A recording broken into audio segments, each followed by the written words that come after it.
Bonjour à tous, en cette fin d'année qui a été si difficile pour nous tous. Je voudrais aujourd'hui vous parler des évolutions prévisibles du calendrier vaccinal. Avant 2018, la France était le pays où l'hésitation vaccinale était la plus élevée. Ce qui a conduit avec beaucoup de courage la ministre de la Santé de l'époque, Agnès Buzyn, dont je salue ici le travail accompli, a fait voter l'obligation vaccinale des nourrissons. 6 ans après le début de l'obligation vaccinale, objectivement, la situation en France est incontestablement améliorée. Les couvertures vaccinales des nourrissons sont quasi optimales, à l'exception de la deuxième dose de RER qui n'atteint pas encore les objectifs retenus.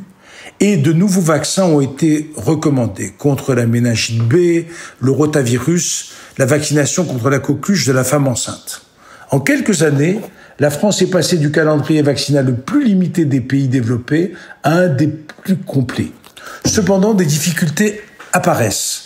La plus importante est que, de nouveau, pour les nourrissons, il existe des vaccins obligatoires et d'autres simplement recommandés, créant chez certains parents des troubles pensant que les seconds sont moins importants pour les enfants, ce qui explique en grande partie que les couvertures vaccinales des vaccins introduits récemment montent seulement trop progressivement.